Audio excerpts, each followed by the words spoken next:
બનાસકાંઠા પ્રભારી સચિવ શ્રી મોના ખંધારની અધ્યક્ષતામાં કલેક્ટર કચેરી પાલનપુર ખાતે સમીક્ષા બેઠક યોજાઈ.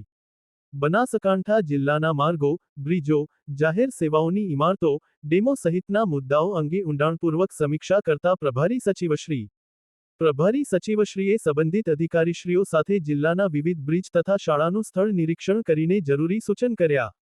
રાજ્યના મુખ્યમંત્રી શ્રી ભૂપેન્દ્રભાઈ પટેલના માર્ગદર્શન હેઠળ નાગરિકોની સલામતી, સુવિધા અને કામગીરીમાં પારદર્શિતા સુનિશ્ચિત કરવા માટે રાજ્યના સચિવશ્રીઓને જિલ્લા કક્ષાએ જઈને જાત નિરીક્ષણ થકી વિવિધ કામગીરીની સમીક્ષા બેઠક કરવામાં આવી રહી છે. જે અંતર્ગત આજરોજ બનાસકાંઠા જિલ્લાના પ્રભારી સચિવશ્રી મોના ખંધારે કલેક્ટર કચેરી, પાલનપુર ખાતે સંબંધિત અધિકારીશ્રીઓ સાથે મહત્વના વિવિધ મુદ્દાઓ પર વિસ્તારથી સમીક્ષા કરી હતી. જિલ્લા વહીવટી તંત્ર દ્વારા મહત્વના વિભાગો દ્વારા પ્રેઝન્ટેશન ચાર્ટ થકી કરવામાં આવેલી કામગીરીનો પ્રભારી સચિવશ્રીને ચિતાર આપ્યો હતો.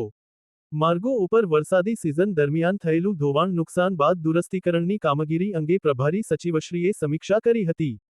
સચિવશ્રીએ મુખ્યમંત્રીશ્રીના દિશા નિર્દેશો મુજબ બનાસકાંઠા જિલ્લામાંથી પસાર થતા national highway, state highway, panchayat હસ્તકના માર્ગો, નગરપાલિકા હસ્તકના માર્ગો અને બ્રિજ સહિત જિલ્લામાં સ્થિત જાહેર સેવાઓની ઇમારતો, શાળાઓ, કોલેજ, પાણીની ટાંકીઓ, ડેમ, તળાવો, આંગણવાડીઓ, ઓફિસ, શોપિંગ સેન્ટર, રોડ, રસ્તા, સ્વચ્છતા વગેરે બાબતે કરવામાં આવેલી કામગીરીની સમીક્ષા કરી હતી. પ્રભારી સચિવશ્રીએ અમલીકરણ અધિકારીશ્રીઓ પાસેથી વિવિધ માર્ગો પર આવેલા બ્રિજની સ્ટેબિલિટી અને તેમાંથી કેટલાક બ્રિજ ભારે વાહન માટે પ્રતિબંધિત છે કે કેમ તેની વિગતવાર માહિતી મેળવી હતી.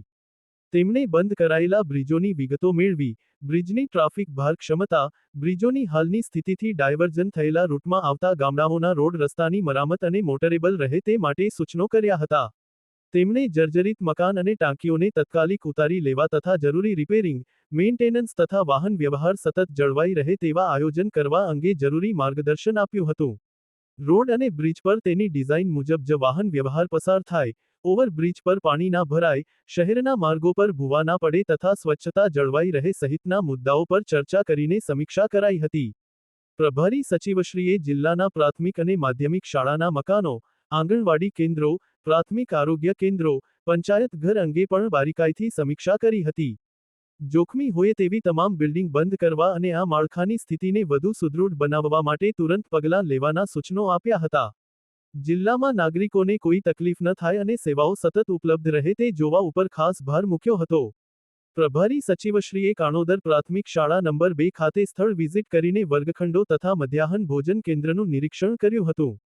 તેમણે અધિકારીશ્રીઓ સાથે Palanpur Ahmedabad railway overbridge, RTO bridge તથા મેરવાડા બ્રિજનું સ્થળ નિરીક્ષણ કરીને અધિકારીઓને જરૂરી માર્ગદર્શન પૂરું પાડ્યું હતું. આ બેઠકમાં જિલ્લા કલેક્ટર શ્રી મિહિર પટેલ, જિલ્લા વિકાસ અધિકારી શ્રી એમજે દ્વે, જિલ્લા પોલીસ અધિક્ષક શ્રી અક્ષયરાજ મકવાણા, નિવાસી અધિક કલેક્ટર શ્રી સીપી પટેલ સહિત સંબંધિત વિભાગના અધિકારીશ્રીઓ ઉપસ્થિત રહ્યા હતા.